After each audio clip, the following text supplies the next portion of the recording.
This is Ed Barsano. I get a lot of emails from people pointing me to a lot of news articles telling me that it's the end of crypto, or is it the end of crypto? And then they ask me, should I stay in? What should we do? Should we get out of crypto? And my answer to that is, since 2015, the experts have been telling everybody to get out. The sentiment that you could tell, you could just feel it, the anti-crypto sentiment. Anywhere you go, if you mention crypto, people start looking at the floor, the ceiling, the walls, anywhere except at the person that mentioned the word crypto. And, so the experts have been telling us to get out for a long time. And, and I feel like, what happened to the people who listen to them? They missed the greatest opportunity, the greatest run in crypto in our generation. A huge amount of money got lost because they listened to the so-called experts.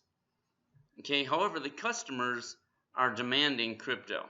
You can tell because by the big boys, like US Bank and Fidelity and TD Ameritrade. The people are saying, I want to invest in cryptos. So the big boys, the big banks are now starting to allow people to invest in cryptos. And, so the question is it the end of, not is it the end of cryptos, but, I think the opportunity is amazing. But when you look at crypto and you look at the volatility in crypto, the question isn't, is it the end of cryptos? The question is, what does the volatility mean? Is it good news or is it bad news? Well, let's take a look here. If you're a buy and holder,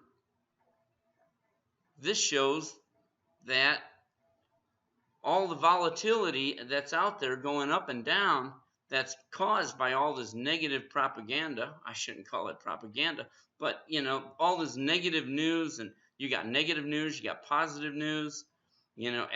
Acme Pay is now in 70 countries. They have 2 million vendors using them. The graph now gets over 2 billion hits a day with their APIs.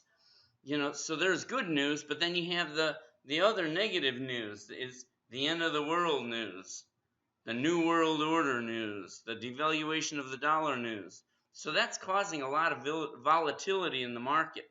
And so as you can see, if you're a buy and holder, the coins are going up and down, but you're not making any money.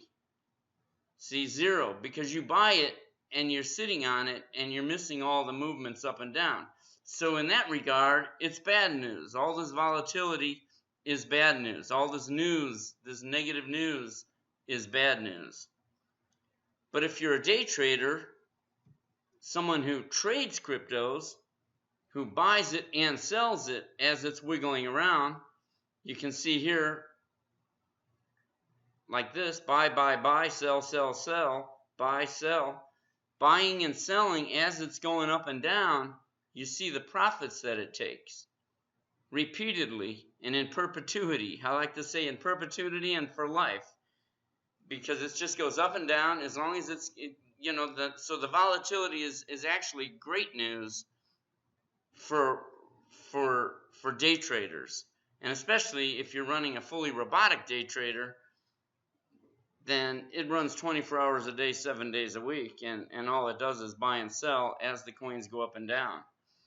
So my answer to what should you do, I kind of ignore the news, because the news isn't really helping me at all. I read the articles, and all right, that may happen, 20 years down the road. Maybe we do have a new world. I shouldn't say 20 years, maybe 200 years down the road, a new world order, that kind of stuff. That's not going to stop me from earning, from making money in the crypto market.